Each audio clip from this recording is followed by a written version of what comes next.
Hello दोस्तों, कैसे हैं आप लोग। I hope you are doing well. Welcome to the adverse news analysis. Today is 7 November of 2022 and we are going to discuss the Hindu newspaper analysis. तो सबसे पहले start कर लेते हैं इंपॉर्टेंट आर्टिकल से। देखिए यहाँ पे आज हम डिस्कस करने जा रहे हैं 7 नवंबर 2022 के सभी इंपॉर्टेंट करंट अफेयर्स, सभी इंपॉर्टेंट एडिटोरियल्स एंड एनालिसिस। और केवल द हिंदू के नहीं, साथ में हम यहाँ पे इंडियन एक्सप्रेस के भी इंपॉर्टेंट आर्टिकल्स को भी इंक्लूड किया है।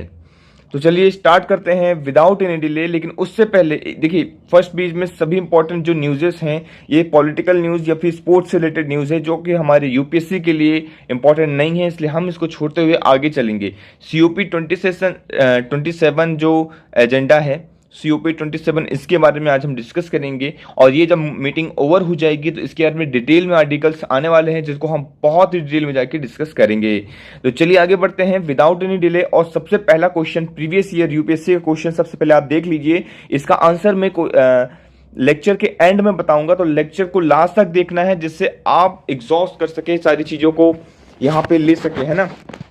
In the context of WHO air quality guidelines consider the following statement. WHO air quality guidelines के तहत ये क्वेश्चंस आपके सामने हैं। आप इसको अटेम्प्ट करने की कोशिश करिए, पॉज कीजिए वीडियो को और क्वेश्चन को अटेम्प्ट कीजिए। दोनों क्वेश्चन आपको अटेम्प्ट करना है। स्टेटमेंट फर्स्ट यहाँ पे बोल रहा है the 20 hour mean PM 2.5 should not exceed 15 microgram per metre cube. The annual mean 2.5 does not exceed 5 microgram per metre cube. Statement number 2. In the year of highest level of ozone pollution occur during the period of inclement weather, PM10 can penetrate the lung barrier and enter the blood stream. या क्या ये सही statement है? Statement number 4. Excessive ozone in the air can trigger asthma. ये आपको बताना है। चारों स्टेटमेंट आपके सामने हैं, मैं यहाँ पे लिख देता हूँ। Statement first, this one is statement first, this one is second, this one is third and this one is fourth. तो चार स्टेटमेंट आपको बताना है, कौन सा इसमें से करेक्ट है। ये ऑप्शन आपके सामने है 1 2 3 4 ABCD, सारे ऑप्शन आपको बताने हैं। द नेक्स्ट क्वेश्चन की ओर मूव करते हैं।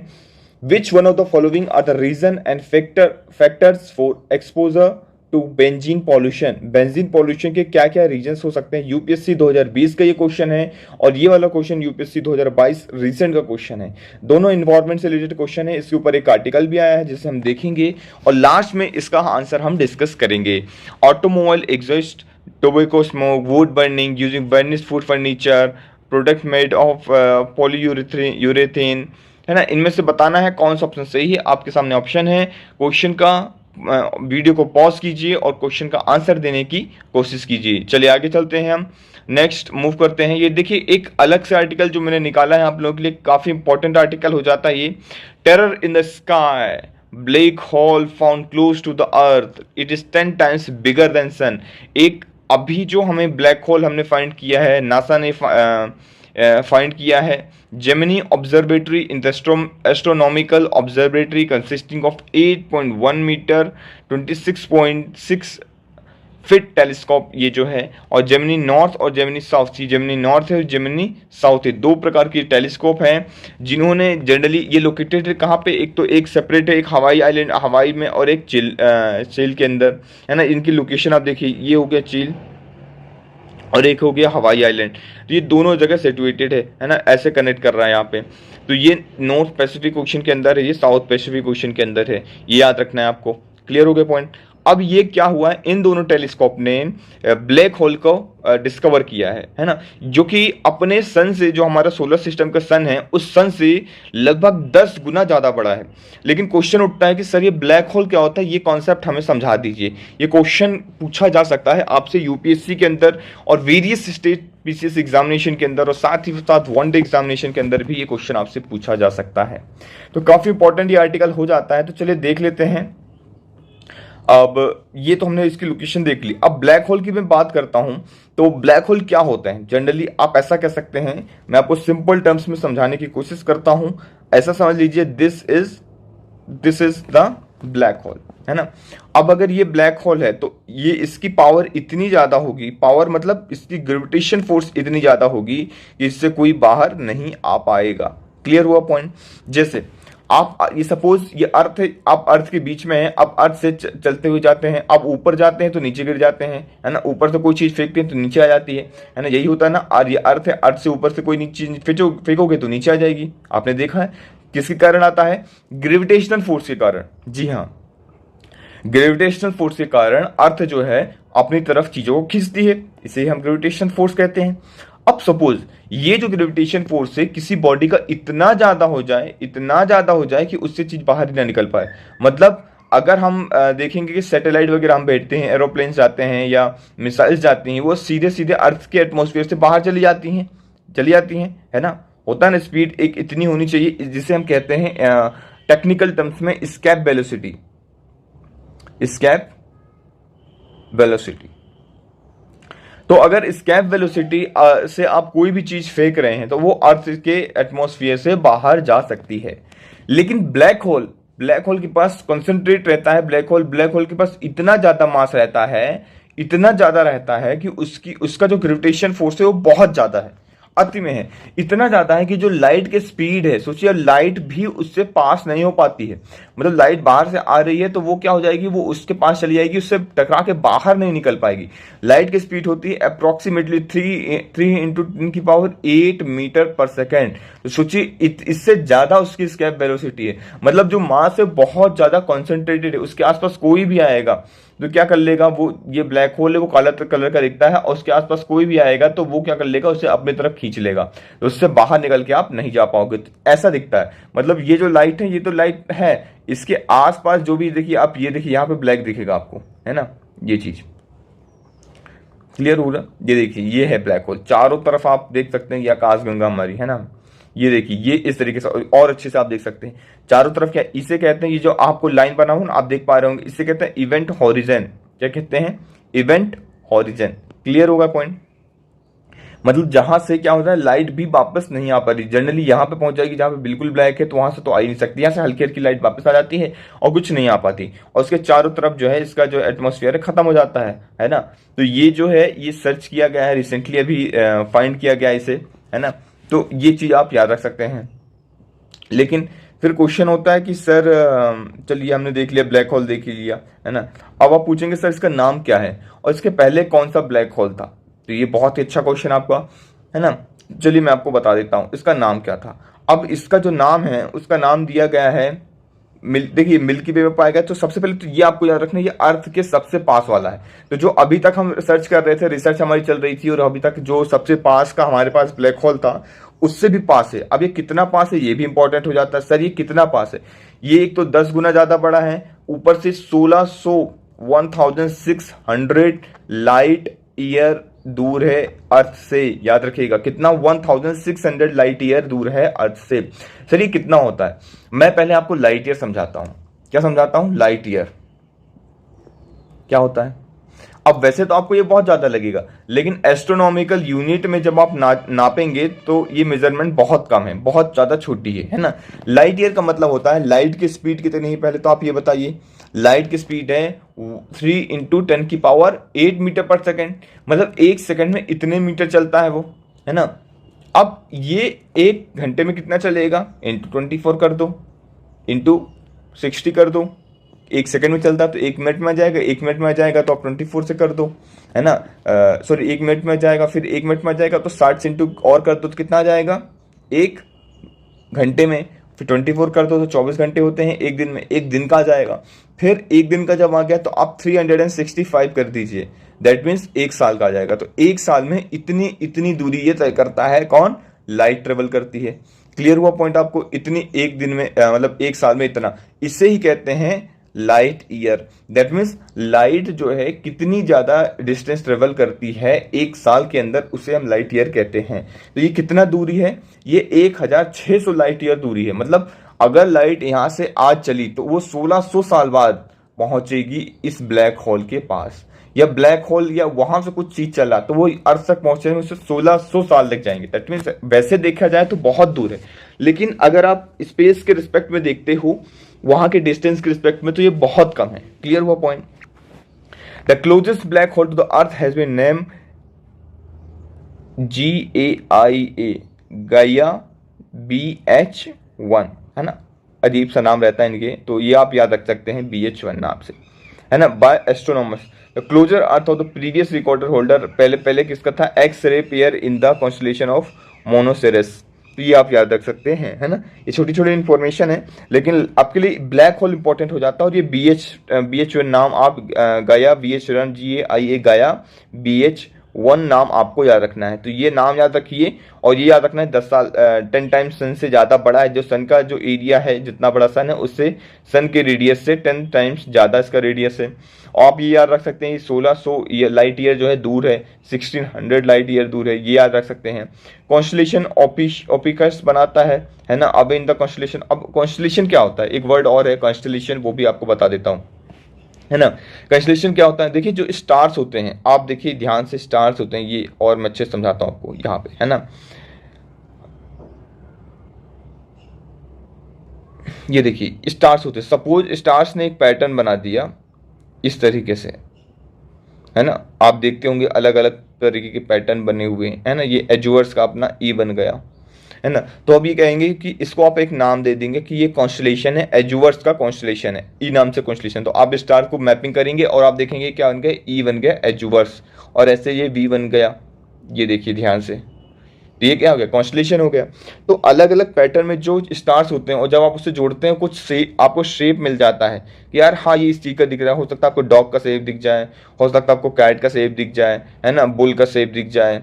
अलग अलग जब आपको शायद शेप दिखते हैं, है ना, तो आप उसे क्या कर लेते हैं, कॉन्स्टलेशन कह देते हैं। क्लियर हो गया। A group of a star which form a some shape, किसी शेप में किसी अलग तरीके से रहे, तो ये आपको याद रखना है। चलिए आगे चलते हैं अपन और देखते हैं कौन सा और इंपॉर्टेंट आर्टिकल है। तो आज का एक और इंपॉर्टेंट आर्टिकल है, वो है Indian black honey bee in is a Western Ghat discovery.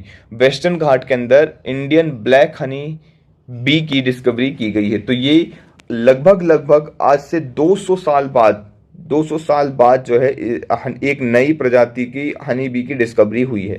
तो ये काफ़ी इंपॉर्टेंट हो जाता है हमारे एग्जाम पर्सपेक्टिव से, क्योंकि 200 साल बाद किसी चीज़ की डिस्कवरी हो रही है। और हनी बी जैसी चीज़, हनी बी क्यों इंपॉर्टेंट है, क्योंकि हमारे जीवन में, है ना, इनका बहुत बड़ा महत्व है। ऐसा कहा जाता है कि अगर इस पृथ्वी से, दुनिया से हनी बी खत्म हो गई तो इंसानों की प्रजाति भी खत्म हो जाएगी, कोई नहीं बचेगा, है ना। तो इनका बहुत बड़ा महत्व है, इसलिए काफ़ी इंपॉर्टेंट हो जाता है हमारे एग्जाम के पर्सपेक्टिव से। तो आपको इनका नाम याद रखना है। इंडियन ब्लैक हनी बी कहाँ पे डिस्कवर हुआ है, वेस्टर्न घाट के अंदर डिस्कवर हुआ है। क्वेश्चन आपसे आएगा, क्या ये नॉर्थ ईस्ट रीजन में पाया गया है, क्या ये ईस्टर्न घाट में पाया गया है, या वेस्टर्न घाट में है, इस तरीके से आपसे पूछेंगे। तो आपको बताना है ये कहाँ पे पाया गया है, वेस्टर्न घाट के अंदर। एंडेमिक है ना, इंडिया में ही पाई जाती है, एंडेमिक टू वेस्टर्न घाट है। मतलब ऐसा नहीं कि कहीं और भी इसकी डिस्कवरी हुई है, कहीं और भी पाई गई है, ऐसा नहीं है। ये एंडेमिक है, मतलब इंडिया के अंदर इसकी डिस्कवरी हुई है और इंडिया के अंदर इसको देखने को मिला है। क्लियर हो गया पॉइंट, तो ये आपको याद रखना है। छोटी सी इंफॉर्मेशन है। आप इनका इमेज देख सकते हैं, इस तरीके से दिखती हैं, काली काली कलर की होती हैं, ब्लैक हनी भी है ना। तो चलिए आगे चलते हैं अपन। आज के देखिए आर्टिकल ना इतने कुछ खास इंपॉर्टेंट है नहीं, तो मैंने ये आर्टिकल्स लिए नहीं है ना। अब ये ब्राजील की डेमोक्रेसी, ब्राजील की पॉलिटिक्स डिस्कस की जा रही है, इंपॉर्टेंट नहीं है, ठीक है। High state Gujarat whole outside important, BJP calculation, ये बीजेपी से रिलेटेड प्रॉपर पॉलिटिक्स यहाँ पे डिस्कस की गई है। फिर इलेक्शन चलने होने वाले तो उससे रिलेटेड यहाँ पे पाकिस्तान की क्या पॉलिटिक्स है, आर्किटेक्चर कैसा क्या, ये प्रॉपर अपने लिए जरूरत ही नहीं। ये म्यांमार से रिलेटेड, मद्रास से रिलेटेड है, तो ये प्रॉपर आर्टिकल कोई इंपॉर्टेंट नहीं हमारे लिए। तो हमको क्या करेंगे, हम आगे बढ़ेंगे और इंडियन एक्सप्रेस के कुछ आर्टिकल्स को डिस्कस करेंगे। हाँ, यहाँ पे एक टेक्स्ट एंड कंटेक्स्ट के अंदर अपने यूनिफॉर्म सिविल कोड को बहुत अच्छे से डिस्कस किया गया है, जो कि हमारे लिए इंपॉर्टेंट हो जाता है, और इसको जरूर से हम डिस्कस करेंगे, है ना। चलिए स्टार्ट करते हैं यूनिफॉर्म सिविल कोड को। अब यूसीसी आपने कई बार सुना होगा, यूसीसी, हालांकि ये भी एक तरीके से आप देखेंगे तो पॉलिटिकली न्यूज़ है ना। अभी रिसेंटली क्या हो रहा है, बीजेपी रूल जो स्टेट है वहाँ पे इंप्लीमेंट करने की बात चल रही है कि गुजरात में इलेक्शन होने वाले हैं, तो गुजरात के अंदर हम इसको लेके आएंगे। उसके बाद बोला कि हम उत्तराखंड के अंदर भी इसको लेके आएंगे यूसीसी को अंदर। तो ये बातें चल रही हैं, लेकिन हमारे लिए इंपॉर्टेंट हो जाता है कि यूसीसी क्या है ना, यूनिफॉर्म सिविल कोड का है। आर्टिकल 44 याद रखना है, कौन सा आर्टिकल, आर्टिकल नंबर 44। आर्टिकल 44 हमारे कॉन्स्टिट्यूशन में मेंशन है, कौन किसके तहत, DPSP part 4 of the constitution, उसके अंदर यूनिफॉर्म सिविल कोड की बात की जा रही है। मतलब यूनिफॉर्म सिविल कोड का मतलब ये है, अगर मैं आपको सिंपल लैंग्वेज में समझाऊं, पहले आर्टिकल पढ़ के बता देता हूं। आर्टिकल कहता है state shall endeavour to secure for all citizen a uniform civil code throughout the territory of India, है ना। फिर ये कहता है कि it would be uniform set of laws that would replace the distinct personal law of each religion with regard to matter like marriage, divorce, adoption, inheritance. Clear हो point. यहाँ पे एक सिंपल लैंग्वेज में मैं आपको अगर समझाने की कोशिश करूँ तो ये कह रहा है कि जो भी आपके पर्सनल लॉज हैं, जैसे कि मैरिज कैसी होगी, अलग अलग धर्मों में अलग अलग प्रकार से बताई गई है ना। तलाक के प्रकार अलग अलग बताए, जैसे मुस्लिम के अंदर पॉलीगेमी अलाउ है ना। इंडियन मैरिज के अंदर नहीं अलाउ, जो कुछ सर्टन केसेस में, एक्सेप्शनल केसेस में अलाउ है, बाकी नहीं अलाउ है ना। इस तरीके से अलग अलग रिलीजन के अंदर डिवोर्स, एडॉप्शन, इनहेरिटेंस के अलग अलग लॉज बनाए गए हैं, जिन्हें हम पर्सनल लॉज भी कहते हैं, है ना। तो वो अलग अलग लॉज से चलते हैं, गवर्न होते हैं। लेकिन यूसीसी अगर आ जाता है तो उन सब के लिए एक लॉ होगा, जैसे कि अपना सीआरपीसी है ना, जैसे कि अपना आईपीसी है। ये क्या कर रहा है, सिविल और क्रिमिनल प्रोसीडिंग, सिविल और क्रिमिनल से रिलेटेड जो मैटर है उन सबको देखता है और इसमें भेदभाव नहीं करता। चाहे वो आप किसी भी रिलीजन से हो, आपको वैसे ही सजा दी जाएगी, है ना। तो उसी प्रकार में यूसीसी है, आपके जो पर्सनल लॉ है उन सबको हटा दिया जाएगा और यहाँ पे लेके आया जाएगा क्या, यूसीसी, यूनिफॉर्म सिविल कोड, एक पर्टिकुलर लॉ जो सभी लॉज को गवर्न करेगा, सभी मैटर्स को देखेगा। क्लियर हुआ पॉइंट। तो यही सारी चीजें बात की गई। इस आर्टिकल को आपको जाके रीड करना है।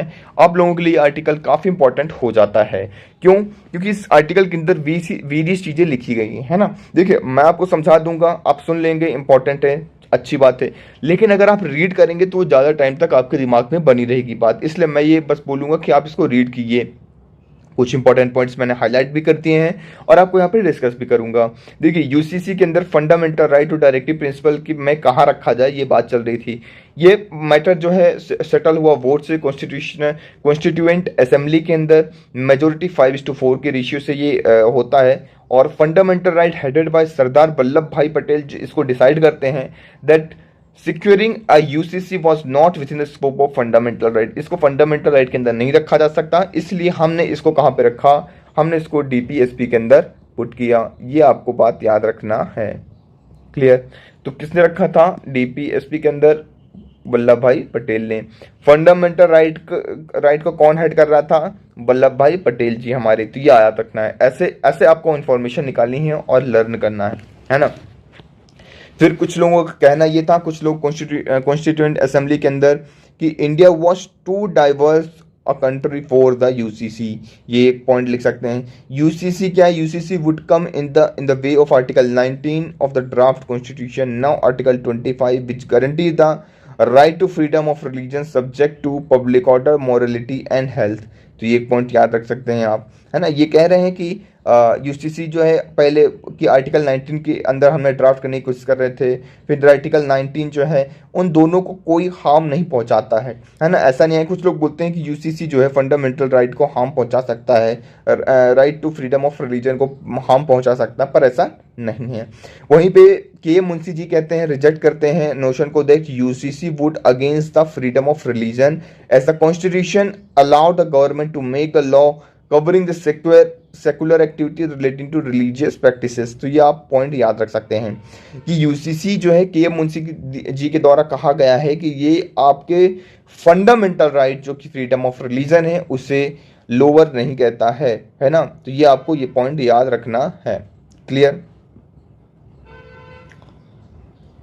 तो ये छोटी छोटी चीजें हैं।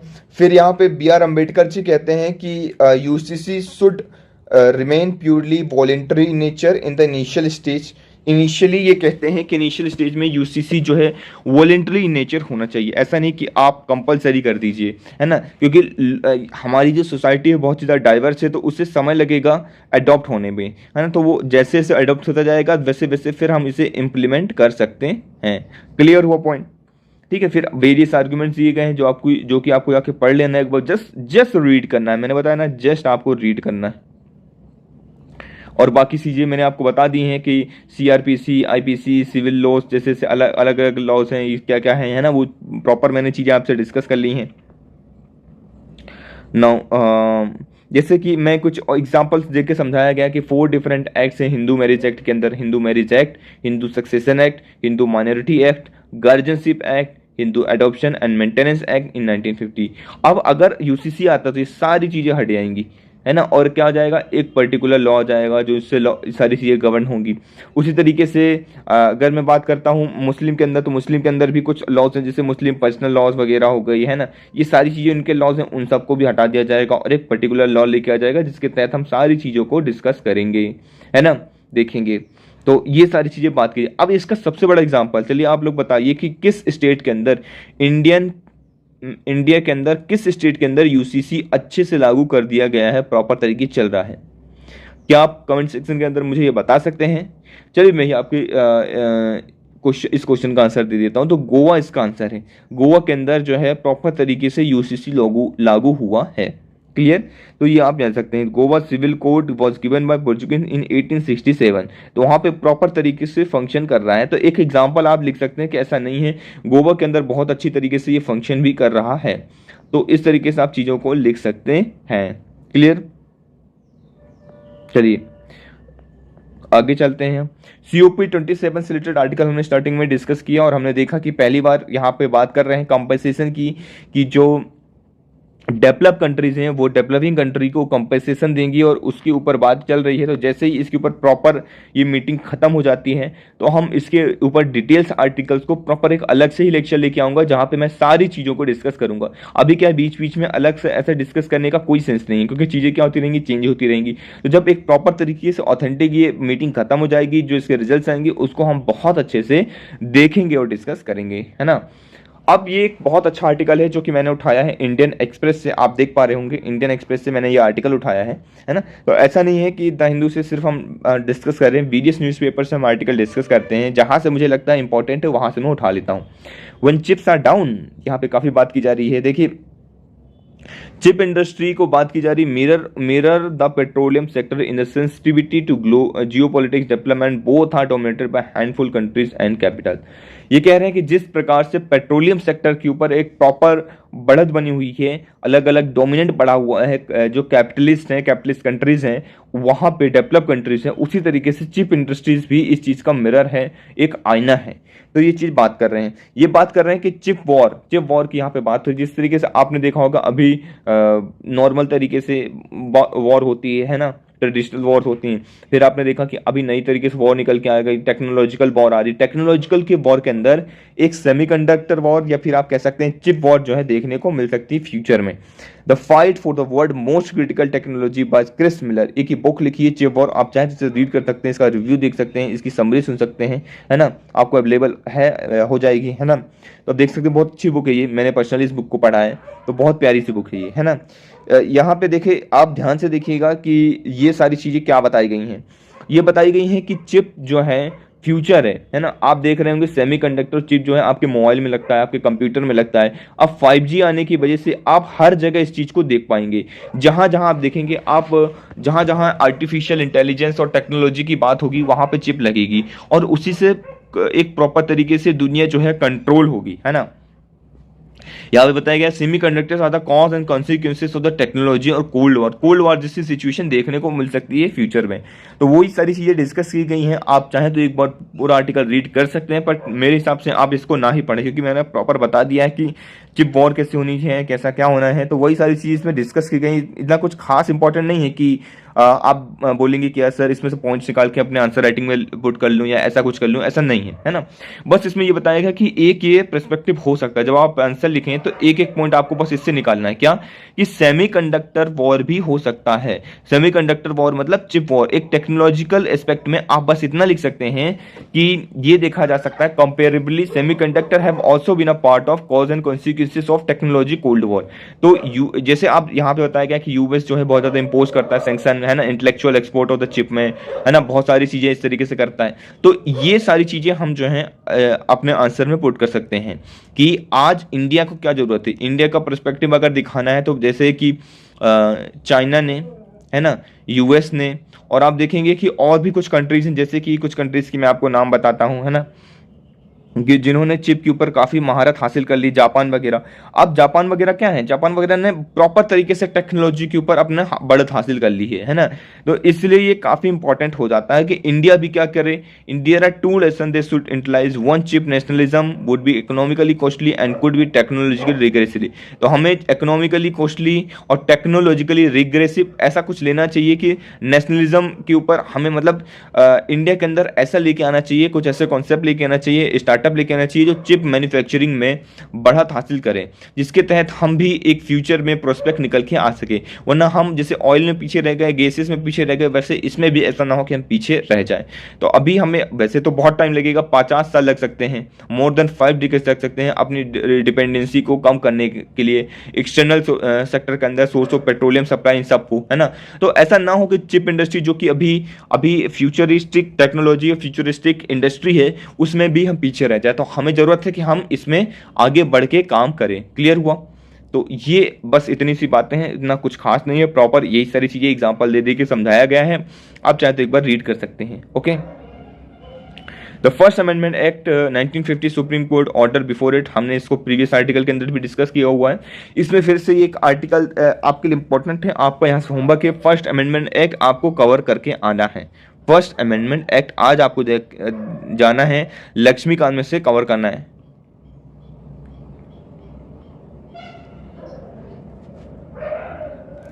तो फर्स्ट अमेंडमेंट एक्ट 1950 आपको लक्ष्मीकांत में से जाके रीड करना है, इसको कवर करना है। क्लियर? और साथ ही साथ आर्टिकल 19 क्लॉज 1 क्लॉज ए मतलब आर्टिकल 19 आपको कवर करना है।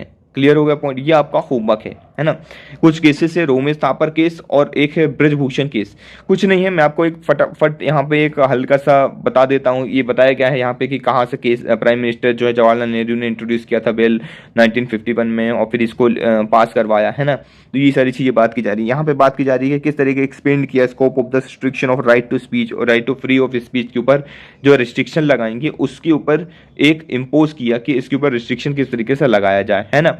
तो वही सारी चीजें इसके अंदर बात की गई हैं, है ना। यहाँ पे आप देखेंगे कि लैंड रिफॉर्म किया गया सुनती तो providing the protection of backward classes in the constitution, और बैकवर्ड क्लासेस को यहाँ पे प्रोटेक्शन दिया गया। तो ये सारी चीजें बात की जा रही हैं। फिर सेकंड आर्टिकल आ जाता है कि article 19 clause 2 read the following, nothing in the subject clause A of the clause 1 affect the operation of any existing law prevent the state from the making any law, है ना। तो उसको नहीं रोक सकता, ऐसा यहाँ पे किया गया। फिर इसको सुप्रीम कोर्ट ने बोल दिया नल एंड वॉइड, खत्म कर दिया भाई। कैसे? आप देखेंगे, first it introduce the qualification of reasonable restriction of article 19 clause 2 impose 2015 paper legal scholar Gautam Bhatia. तो ये सारी चीजें डिस्कस की जा रही है। इसमें बोला गया कि रीजनेबल रिस्ट्रिक्शन हो सकता है पर इस तरीके से नहीं, आप प्रॉपर रिस्ट्रिक्शन लगा दें, है ना।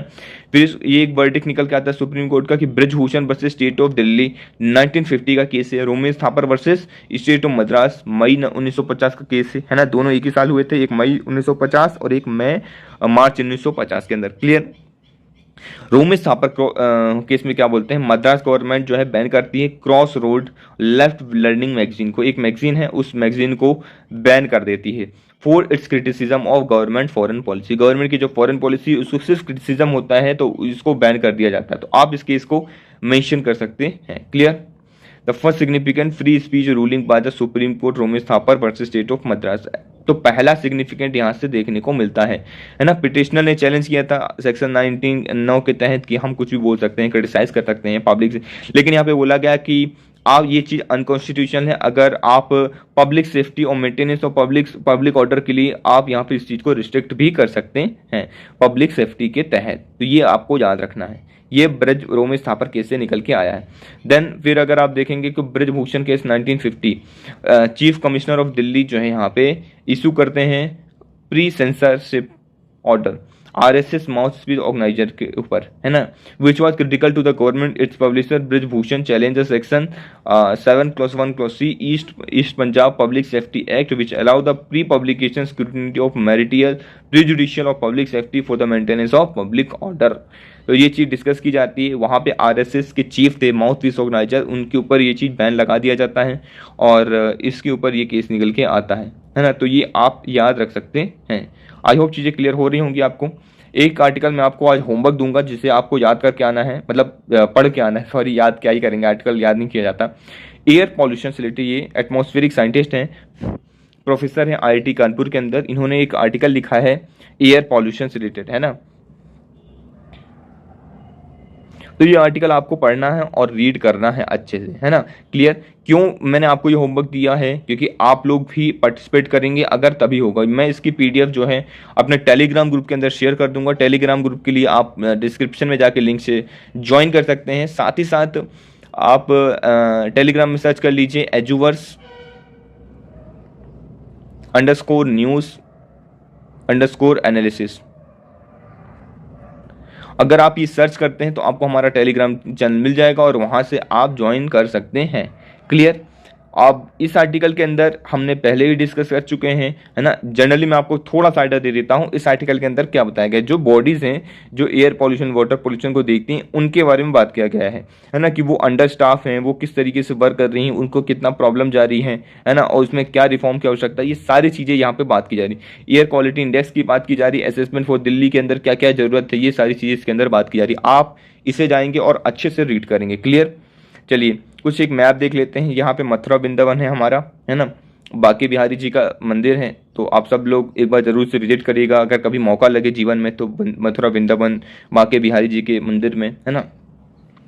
ये यमुना रिवर के क्या है बैंक में है ना। यमुना रिवर की मतलब तरीके से किनारे पे है। On the India's largest pilgrimage cemetery aim to become a net zero carbon emission बनने की बात कर रहा है, कि इसने कोशिश किया है कि हम जो है अपने आप में नेट जीरो कार्बन इमिशन बनेंगे, है ना। जितना कार्बन हम यहाँ से प्रोड्यूस कर रहे हैं उतना ही कार्बन हम क्या करेंगे, एब्जॉर्ब भी कर लेंगे। हम इस तरीके से कुछ रणनीति बनाएंगे। तो एक बहुत अच्छा इनिशिएटिव है कि कोई मंदिर, कोई जो है मथुरा वृंदावन जो है कुछ इस तरीके से बात कर रहा है, तो बहुत प्यारी चीज़ है। All 52 water bodies and 24 forest where area will also revive, उसे रिवाइव किया जाएगा। पब्लिक ट्रांसपोर्ट इलेक्ट्रिक व्हीकल में स्विच किया जाएगा। इस तरीके से सारी चीज़ें की जाएंगी, टूरिस्ट व्हीकल वगैरह, है ना। Vrindavan is located in the Uttar Pradesh Mathura district में लोकेटेड है, known as the place for the lord Krishna के नाम से इन्हें जाना जाता है। इनके प्लेस ये मथुरा वृंदावन में ही इनका बचपन बीता था, बाकी बिहारी जी का, है ना, कृष्ण जी का। तो ये याद रख सकते हैं आप, है ना। और इसे डेवलप किया जा रहा है 15 थीमेटिक सर्किट के अंदर, सुरेश दर्शन के अंदर, स्कीम के अंदर। तो ये तो आपको पता ही होगा, जो कि 100% सेंट्रली फंडेड स्कीम है और जो मिनिस्ट्री ऑफ टूरिज्म के अंदर आता है। ओके। लेवेंडर आप याद रखिएगा, यहाँ पे हमारे रामबन डिस्ट्रिक्ट के अंदर है ना, जम्मू कश्मीर, ये आप याद रख सकते हैं, ठीक है। Since 2016 under the aroma mission lavender is increasing grow by Kashmir ईएस Ramban district as a part of purple revolution. तो आपसे पूछा जा सकता है पर्पल रेवोल्यूशन क्या है। अरोमा मिशन का पार्ट है, ये आपको याद रखना है। Lavender mission comes under the CSIR। Aroma mission के अंदर ministry of science and technology, जो अभी हमने बताया, ये बूस्ट करता है cultivation of plants like lavender, aloe vera, mehndi, methanol, mint, जिससे क्या होता है एक तरीके से फ्रेश खुशबू आती है, आपने देखा होगा, है ना, फ्रेशनेस आता है ना। तो वो सारी चीज़ें जो हैं यहाँ पे इस सब की कल्टीवेशन को बढ़ाए जाने की बात कर रहे हैं। Lavender is a genus of 47 known species flowering plant, mint family से रिलेट करता है। लेवेंडर ऑयल इसका देखने को मिलता है, आप लोगों ने कई जगह देखा होगा, जो कि एंटीसिपेटिव और एंटी इन्फ्लेमेटरी ऑयल प्रॉपर्टीज इसकी होती हैं। और परफ्यूम इंडस्ट्री में जैसे मैंने बताया कि इसका यूज काफ़ी ज़्यादा होता है ना, काफ़ी ज़्यादा इसकी जो सुगंध होती है बहुत ही प्यारी सी होती है ना। पर्पल रेवोल्यूशन के अंदर इसको कवर किया गया है। Crop based agro economy shifting किया जा रहा है। अभी एक छोटी सी न्यूज और है कि फायर ट्रिगर्ड इन आर्कटिक फॉरेस्ट। तो ये हमारा आर्कटिक फॉरेस्ट है, आर्कटिक ओशन है ना, ये याद रख सकते हैं। आर्कटिक फॉरेस्ट के अंदर पहली बार जो है फायर देखने को मिली है। टेम्परेचर बहुत ज़्यादा, ग्लोबल टेम्परेचर बढ़ा, जिसकी वजह से कार्बन डाइऑक्साइड बढ़ गया और मीथेन बढ़ गया, जिसकी वजह से क्या हो गया कि परमाफ्रॉस्ट पीटलैंड जो है अब खत्म हो रहा है और वहाँ पे आग लग गई है ना। 2 डिग्री सेल्सियस टेम्परेचर इंक्रीज हो गया है, मोर देन यूजुअल, जैसा पहले हुआ करता था प्री इंडस्ट्रियल लेवल से। क्लियर हो गया पॉइंट, तो ये आपको याद रखना है। चलिए जो क्वेश्चन हमने पूछा था उसका आंसर देख लेते हैं। जो स्टार्टिंग में पूछा था, देखिए पहले का आंसर है B1 and 4 the correct answer. मतलब ये कि आपका सही है। तो 24 आवर मीन 2.5 होता है और 15 माइक्रोग्राम होता है, नॉट एक्सीड। एंड PM 2.5 जो है वो 5 माइक्रोग्राम पर मीटर क्यूब से एक्सीड नहीं होता। देखिए ये जो क्वेश्चन है हमने अपने आर्टिकल्स के अंदर डिस्कस भी किया हुआ है। पिछले आर्टिकल्स अगर जो रेगुलर फॉलो कर रहा है उसे पता होगा कि जो क्वेश्चन एक्सपेक्टेड होते हैं, जो क्वेश्चन आ चुके हैं, उसकी हम डिटेलिंग में जाते हैं और उसे डिस्कस करते हैं कि इन फ्यूचर उसके ऊपर और कैसे क्वेश्चन बनाए जा सकते हैं। चौथा है excessive ozone in the air can trigger asthma. तो देखिए यहाँ पे कैन लिखा है तो मतलब ये तो हो ही सकता है, ये आपको याद रखना है। तो 1 and 4 is the correct answer, ये हमने देख लिया और इसको एक्सप्लेनेशन आप पढ़ सकते हैं पीडीएफ को डाउनलोड करके, है ना। यहाँ पे देखिए, यहाँ पे लगभग लगभग क्या फैक्टर हो सकते हैं बेंजीन पॉल्यूशन के। तो पॉल्यूशन के क्या फैक्टर हो सकते हैं, लगभग सारे। कुछ ऐसा ना हो कि मेरे बोलने से पॉल्यूशन हो जाएगा, ऐसी चीज़ ना हो, तो वो नहीं होगा। बाकी सारी चीज़ें हो जाएंगी, है ना, जैसे कि ऑटोमोबाइल एग्जॉस्ट, टोबैको, वुड बनी, ये सारी चीज़ें इंक्लूड कर ली। तो 1 2 3 4 5 all are the correct answer. Clear, ये आपको आई होप चीज़ें क्लियर हो रही होंगी। तो आज हमने बहुत ही डिटेल्स में सारी इंपॉर्टेंट चीज़ों को डिस्कस किया। आई होप चीज़ें आपको क्लियर हुई होंगी और समझ में भी आई होंगी, है ना। तो लेक्चर को लाइक कर दीजिए अगर पसंद आया है तो, और कमेंट कर दीजिए और फटाफट शेयर कर दीजिए अपने फ्रेंड्स के अंदर, कलीग्स के पास। Okay, so thank you very much for the discussion.